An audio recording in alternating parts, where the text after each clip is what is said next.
Hello mga kalobs! Kumusta po kayo?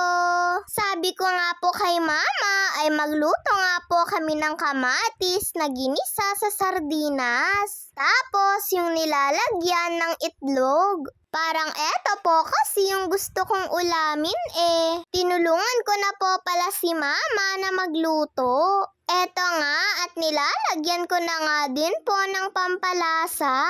Asin, paminta, nor shrimps at konting asukal lang naman po yung mga pampalasa nito. At sobrang bilis lang din naman po itong lutuin. Si mama po pala yung naghiwa-hiwa ng kamatis, bawang at sibuyas. Ayan, at nung luto na nga din po itong kamatis, ay maglalagay na nga din po ako ng itlog. 3 pirasong itlog lang po pala yung ilalagay ko dito. Eto po palang kamatis na niluto ko ay eto pa nga po yung binili namin nila mama at papa sa palengke nun. Masyado po kasing madami yung nabili namin kaya meron pa nga pong natira. At nung nakaluto na nga po kami ni mama, eto nga at kakain na rin po kami. Hinabol nga lang din po palang niluto ni mama, eto pong paborito niyang pakbet na saluyot. Hay nako mga loves, paborito po talaga ito ni mama. Kaya kapag nagbebenta nga po si Lola ng saluyot ay bumibili nga po si mama at ganito nga po lagi yung ginagawa niyang luto. At pagkatapos nga po namin kumain at tapos na rin po namin yung mga trabaho namin, eto nga at nagmo-movie marathon naman po kami. Eto po palang Under Paris yung pinapanood namin. Pangalawang movie na nga po namin ito mga kalobs dahil kakatapos nga lang po naming panoorin yung isang movie kanina.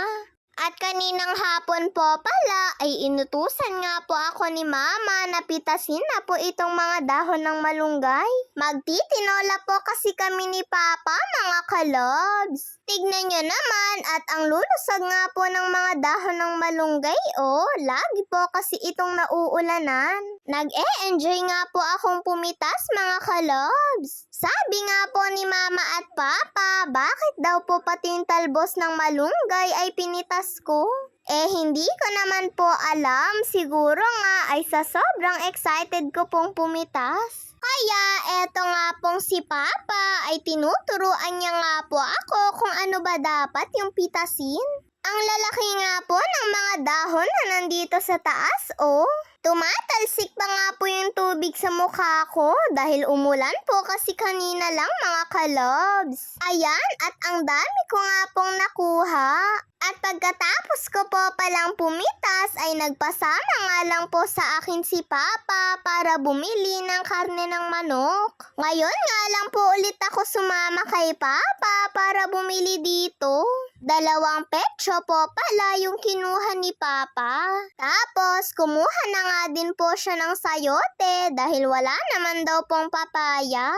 At pag uwi ko po pala mga kalobs ay nadatnan ko nga pong hinihimay na ni mama yung dahon ng malunggay. Kaya tinulungan ko na nga din po siya.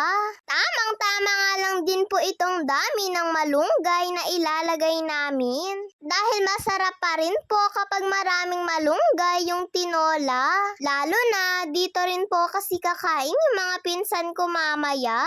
Si Papa na po pala yung naghahanda para po sa kakailanganin namin sa pagluluto. At nung naihanda na nga din po ni Papa lahat ng kailangan, ay tinawag niya na nga din po ako dahil ako nga daw po yung assistant niya ngayon. Nilalagay na rin po pala ni Papa yung luya at sibuyas at ako naman nga po yung tagahalo niya. Wala po kasi si Kuya na assistant ni Papa sa pagluluto Si Kuya din po kasi yung assistant ni Papa sa pagluluto. Kaya natututunan na nga din po ni Kuya yung pagluluto. Nung isang gabi nga daw po ay sinabi niya kay Mama na nagluto nga daw po siya ng tinola para daw po sa ulam nilang dalawa ni Mama. At nag-send pa nga po ng picture si kuya ng tinola na niluto niya kay mama. Marami na rin po palang alam na lutuin si kuya at nagagaya niya daw po kasi yun kay papa.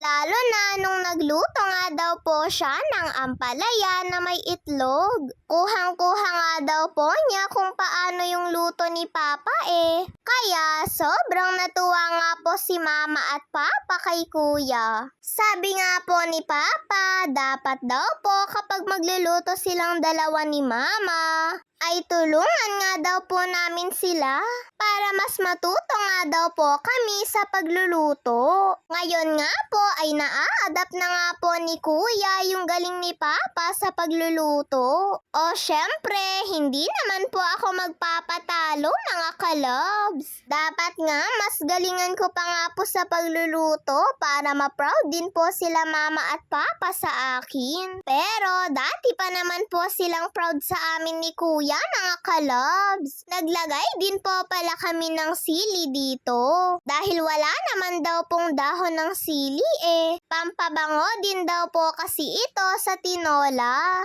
At alam nyo po ba mga kalobs, naubusan pa nga po kami ng gasol kung kailan yung malunggay na nga lang po yung ilalagay. Pero sabi ni papa ay ilagay ko na nga lang din daw po kahit wala na kaming gasol. Maluluto rin naman daw po ito sa init ng sabaw. Hay, ano ba yan? At ngayon pa po talaga naubusan. Ayan nga at wala po talagang apoy mga kalobs. Kaya hinalo-halo ko nga po ito ng mabuti para po lumubog yung mga dahon. At tignan nyo naman at naluto nga po talaga yung dahon. O syempre, pagkatapos nga pong magluto ay kakain na po agad habang mainit pa po yung sabaw. God bless to all mga kalobs. Bye-bye po!